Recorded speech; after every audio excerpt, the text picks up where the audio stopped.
I'm Caroline Dowd-Higgins. Thank you for listening to Your Working Life, my podcast series featuring thought leaders in the career and personal growth arena. You spend a significant portion of your life at work, so I'm on a mission to provide you with tools, inspiration, and resources so you can enjoy your career and love your life. And I am delighted to welcome my very special guest to the show today, Josh Davis. Josh, welcome to the show. Thank you so much for having me. It's great to be here. I'm delighted, and I'm really looking forward to talking about your new book, but let me tell the audience about you.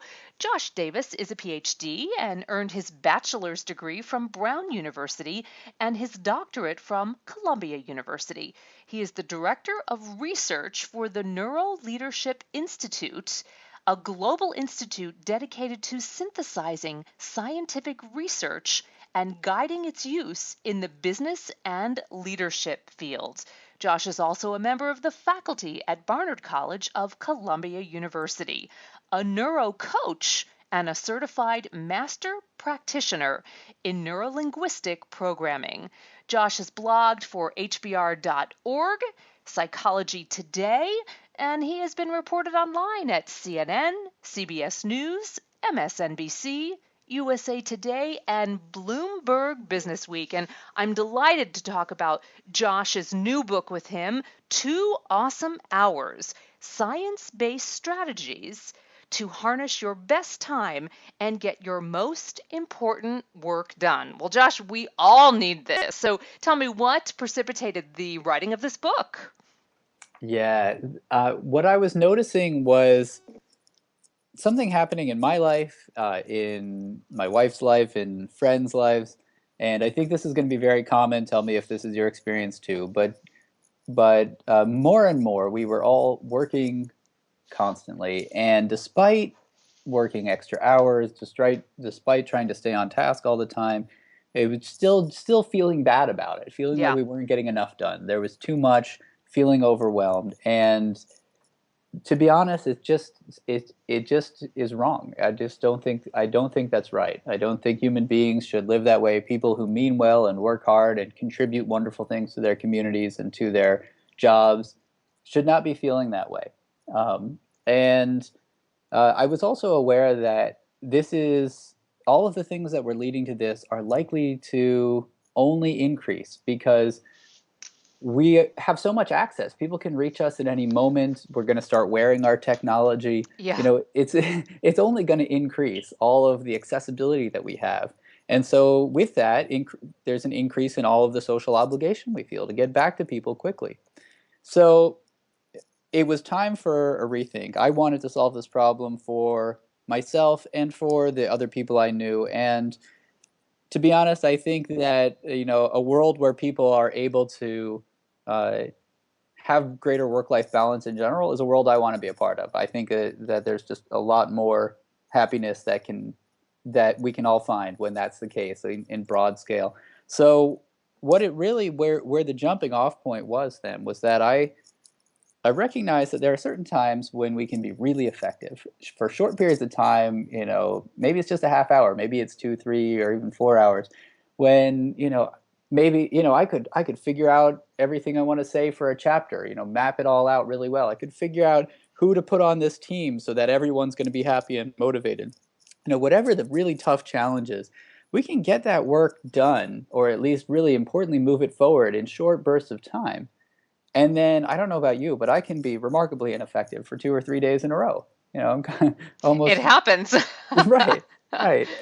And so the question then that I turned to was, if we can be really effective sometimes for those short periods of time, is there some way that we can learn to set up the conditions for that? There must be some conditions for it. It's probably not just dumb luck. Is there some way we can set up the conditions for brief periods of being highly effective? And so that's when I turned to the psychology and neuroscience research, which is my background, to dig in to see how can we set up the conditions for that. And the biggest picture lesson that I was learning was that the same things that lead to that also lead to greater work-life balance. Yeah. I love, Josh, that you're giving us permission to not feel bad. And as an executive coach and someone who's deeply ensconced in the career development realm, I'll tell you, so many of my clients feel terribly guilty because they're just not getting enough done. And the truth is, they're overachievers to begin with, right? So I applaud you for saying, it's okay. You're working incredibly hard. Let's get your life back.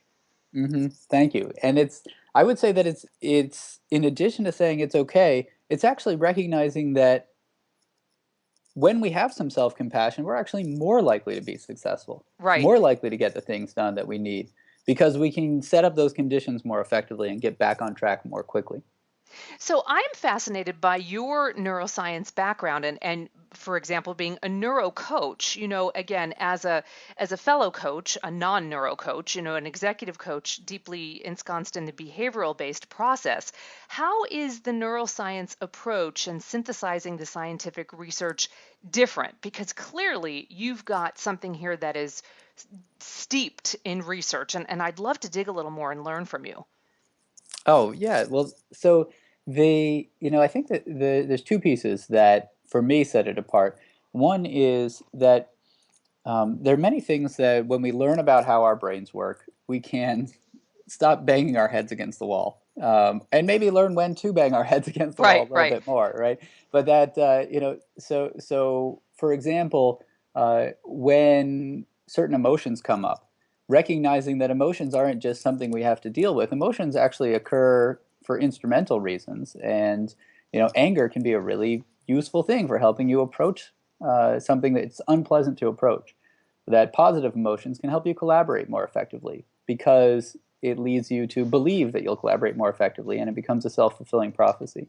So the emotions that we have, we can be aware of them. Another way that it's relevant is understanding that we tend to operate on autopilot most of the time. And right now, even though we're having a complex conversation, we're in conversation mode. We don't need to be monitoring all those things about what am I going to do later today, and how do I form a sentence. There's a lot of stuff that's happening on autopilot when we're into something. But periodically, we come to a crossroads when there's some conflict and we need to choose between continuing, let's say, this conversation and let's say, standing up to address someone else who just walked into the room. Okay. That when that happens, that's when we bring our conscious resources online in a much fuller way, become self-aware of what's happening. That's when we have the freedom to make a choice about what to work on, about what tasks to actually take on. So these are some of the things that come from understanding the brain. There are many more. So with neurocoaching, what I find is that I can, sometimes I'm able to help people achieve a certain level of self-compassion more quickly, because rather than it being about my advice or whether this worked for someone or didn't work for someone, it's just sort of, well, this is how brains work. Would you Yeah, like to work with that? exactly. And so it's not, no one has to be wrong to work with it. And the other piece of what I include in neurocoaching is neuro-linguistic programming, where Yes. that's something that you may be more familiar with. That's derived from some linguists back in the late 70s studying the language patterns of a handful of very successful psychotherapists, and teaching those language patterns to others. So it's implications about helping people to rewire their brains. So that's less about neuroscience and more neuro-linguistic programming, but the neuro I include from both pieces. That's great. So, Josh, tell me, in the book, you talk about how we should recognize our daily decision points and then tackle what matters most. So, walk me through that so the audience has a better picture and whet their appetite, since this is a great part of the book. Great, thank you. Um, this is building on what I was talking about a moment ago about autopilot. Mm, So most of the day, actually, we're on autopilot, and this is a good thing, because we are what's known as cognitive misers. It's a term that Shelley Taylor coined some time ago. We will find the easier way out in terms of using less mental energy, and that happens by doing things in a way that we've done them before, sort of letting the non-conscious processes handle the situation for the most part. Now, the benefits of that are that we don't have to think every time we're taking a step. We can move on to more complex things, and it builds up, and over time Let's say you're a coach, you can be very expert at knowing how to set the stage and allow a person to feel that there's a sense of rapport and that you really understand them. That's stuff you can do relatively on autopilot so that you can then provide a lot more of your attention to really paying attention to what it is they're saying. And so over time we build up more and more of this so that we're operating on autopilot. So there's a lot of benefits to that. It frees us up to keep doing more and more complex things. The downside is that once we get going on a task, we tend to just get going on it until either it ends. Let's say you come to the end of a session and someone leaves. Or if you're writing, you come to a point where you've finished the piece that you're writing.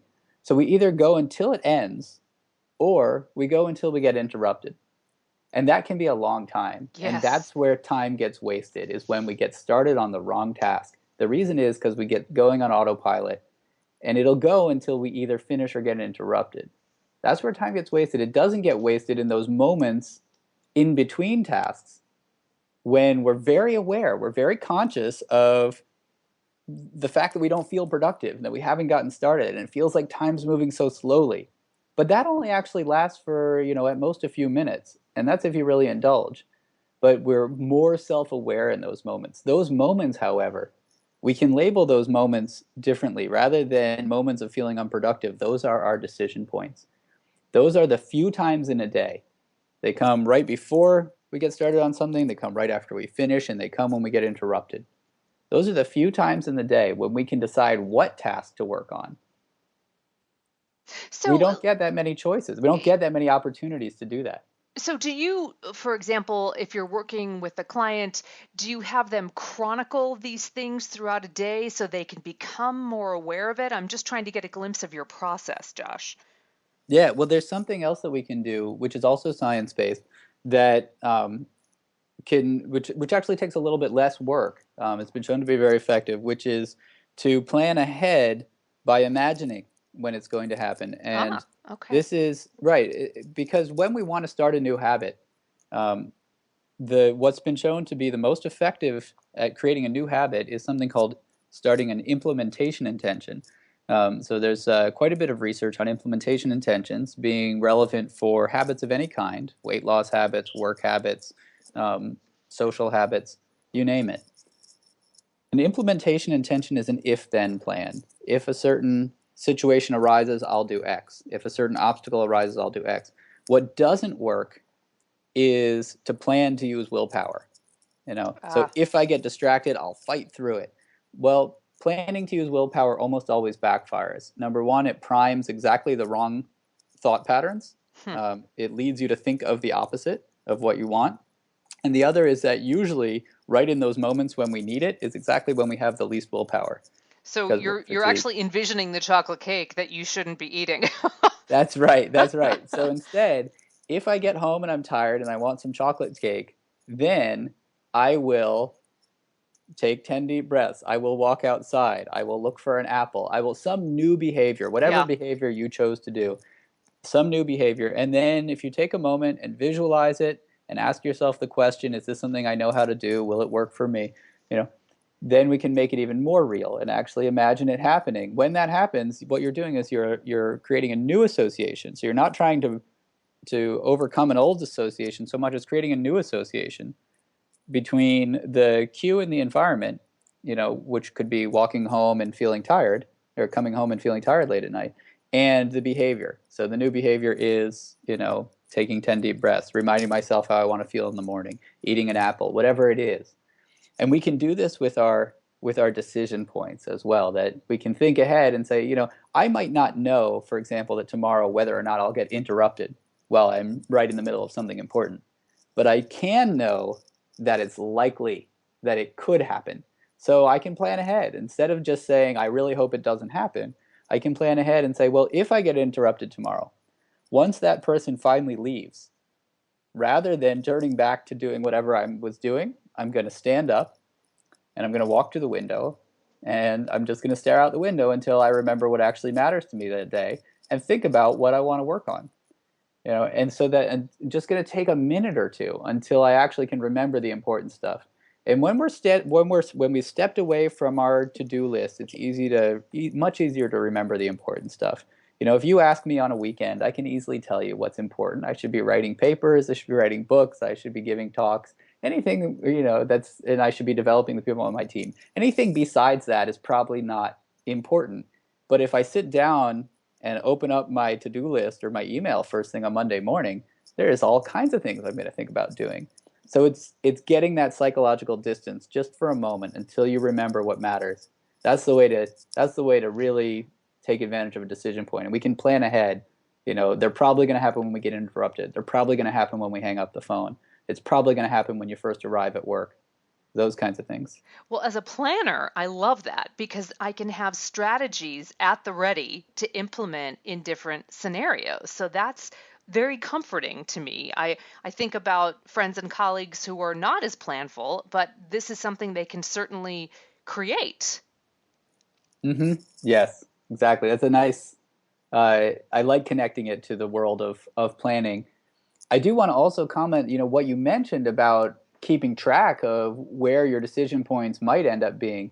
There's definitely no downside to that. I was Yeah. just saying that something that I would start with hmm is planning ahead with these implementation intentions. So, Josh, let's talk a little bit about how one can direct their attention rather than how to avoid a distraction. We talked a little bit about the chocolate cake. So, what about directing your attention and strategies to put that into place? Yes. So the first thing to realize about attention is that our attention systems are not designed to stay focused. They are designed to pick up on what's changing. Mm. And so when we, let's say, let me know if this has ever happened to you, working for 15, 20 minutes, and then your mind starts to drift. Oh, yes. Right, right. It's because you are a highly functioning human being. There's nothing wrong with that. It means your attention systems are working well. If your attention didn't easily drift to something novel or something exciting or something new, that would be a real problem. That would make it very difficult for you to get through the day. That brings me comfort. What we should do in those moments, though, is to really work with our attention, is to first of all not do the thing that we often are tempted to do, which is to fight it. I don't know about you, but I've spent several decades trying the approach of beating myself up and yelling at myself when that happens. Okay. And even though I've been doing it for that long, it hasn't helped. So I think it's time for something different. And instead, what we can do though is a little bit of mind wandering. Believe it or not, we don't get enough mind wandering. Okay. Mind wandering is extremely valuable. Mind wandering has been shown, and I'm talking mind wandering, daydreaming would be another term for it. When we're no longer thinking about whatever it was we were working on, our mind is instead drifted onto something else. It's been shown to help us come to creative solutions for what we've been working on more effectively than trying to stay on task and just work on it. It helps us plan for the future. It helps us integrate um, brain networks involved in social processing with brain networks involved in focus executive processing. And it helps us to delay gratification, to hold out for something better. And not just because of the time that we're spending mind wandering, but because it leads us to reframe whatever the temptation is that's right in front of us, so that we're more likely to be able to hold out for something better. There are very few things that I know of that have so many positive benefits that are so directly relevant for the kinds of work that we do, that so many of us do. We can also learn to mind wander more effectively. Ah. So here's what gets in the way of mind wandering.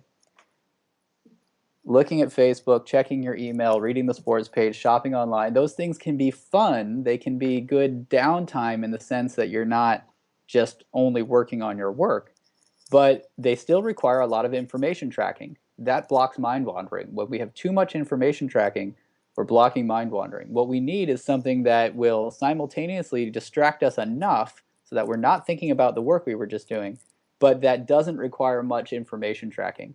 Some things that are really good for that are staring out the window and just sort of noticing the cars going by or noticing the trees, looking at some plants in your office, looking at art, listening to the sounds in music, um, things that are going to allow you to notice what's happening as opposed to needing to hold it in mind and really track it. Those are going to help you shift. And what I really like about it is that these things have a nice built-in endpoint. They get boring. They get Hmm. boring after a few Okay. minutes, and so you're going to drift back. If you go to one of those other fun distractors, you're You going to be might never gone come for a back. half hour. You might Right, never come right. back. It's Exactly. the Facebook abyss. Yeah. Okay. Exactly.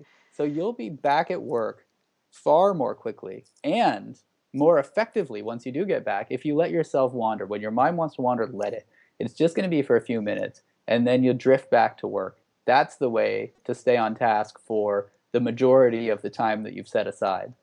That's really liberating. And again, my interpretation, which is not nearly as beautiful and scientific as yours, is that it gives us a chance to be mindful and really tap the senses, almost a reboot to give the brain space for new creative ideas. I think that's a great way of putting it. Wow, that's exciting. So I have given myself permission to wander. Good All right, stuff. Good stuff, great. Josh. Okay, the next topic is near and dear to my heart, and you talk in the book about properly feeding and moving your body to set yourself up for success. So tell me more. Yeah.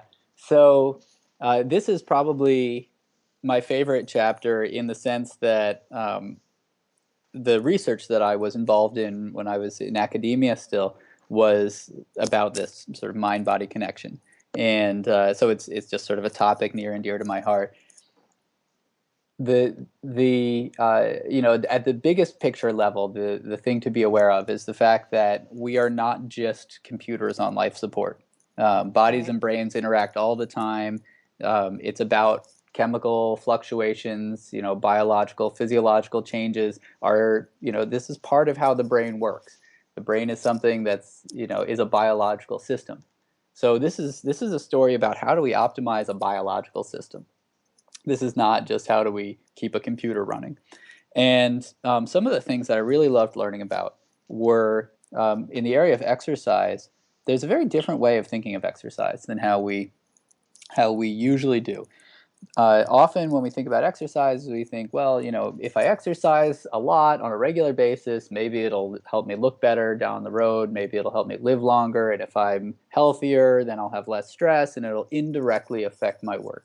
And there's probably truth to that, but it's indirect. It's we can't really use it as strategically. There's a totally different way of looking at exercise that there's plenty of research on it. It's just not as much of the narrative, Okay. which is that exercise has very reliable psychological effects within the short term. So 30 minutes after exercising, for several hours after exercising. Um, One of the things that is quite reliable is that moderate exercise. So this would be not killing yourself. Sometimes there's a culture of proving how hard you worked out. Right. So we're not talking about killing yourself here. We're talking Right. about 20 minutes on the treadmill, 15 minutes walking up and down the stairs, a brisk walk for 40 minutes, something that's going to get you sweating a little bit, but not killing yourself. That has been shown to very reliably reduce anxiety. So people, when we do this, it can help us let the things go that don't matter. Stay in a more positive mood, be more present for something that's really important. It's like a reset switch. It's sort of, it's almost a guarantee. When I'm preparing now for an important presentation, let's say I'm traveling, I'll run in place for 15 minutes in my hotel room if I Yeah. have to, because Yeah. it's part of my preparation Right. for the next few hours. If there's something really important, that becomes part of my preparation. Would that they could see us as speakers backstage, right? So many of us do that. It's that burst of energy. And then also for me, deep breathing, before I actually take the Hmm. platform to really focus. So when you say properly feed and move your body, Josh, are you talking literally about nutrition, or is that more of the holistic idea, feeding your body with movement? I mean nutrition as well. So Okay. it's a similar story for food that we can think about food for the short-term consequences as well.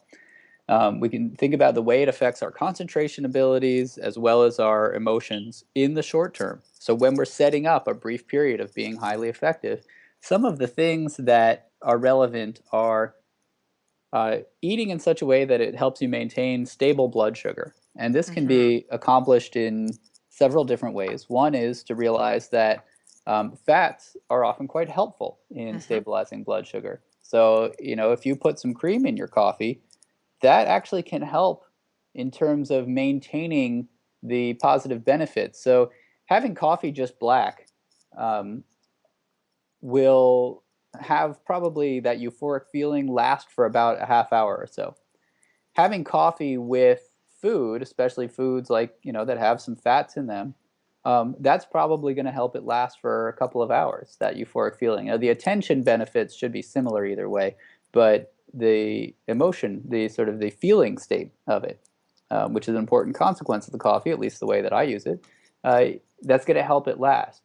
Other things that help to stabilize blood sugar would be having, when you do have carbohydrates, having those that are lower on the glycemic index. So Right. things like apples instead of, Bagels. a Yep. candy bar or a bagel, Mm-hmm. right? Mm-hmm.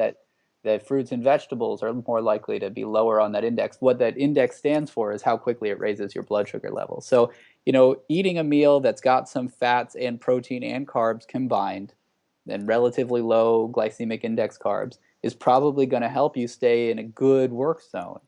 Having coffee with cream in it, or if you can't have dairy, having coffee and some nuts, then Mm-hmm. it's probably going to help you maintain that. By the way, having just your dose, having more than your typical dose of coffee, whatever it is, in research has not been shown to help. In fact, seems to diminish a lot of the benefits of coffee. So, your own dose, having it that way. And then one final thing about food, and this will come as no surprise, but knowing that it's actually not just a glitch here and there, but a reliable finding may help people act on it, is that if you take the very same meal, let's say you went out and got a burger and fries for lunch,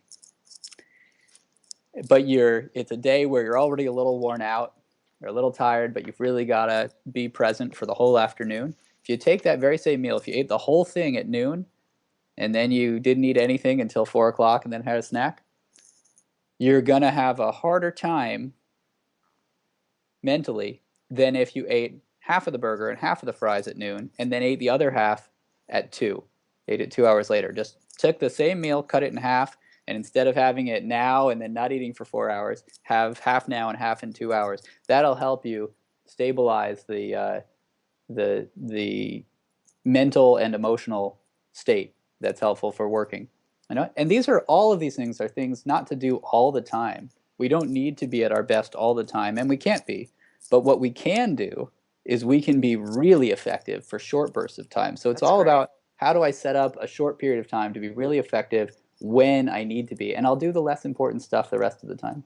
Good stuff. So, Josh, let's wrap up and talk about how you can make your workspace work for you. I'll just give you my take. I cannot function in a cluttered work environment. I've got to have some clarity and some structure. Now, that may just be my personality, but I'm eager to hear your take. I'm going to suggest that it's not just your personality, that this is something that when people think they can work in that kind of environment, they are probably fooling themselves. That is, they can probably work, but they could work more effectively without it. And these are the reasons why. There was actually a study looking into why people leave things on their desk, and the Fascinating.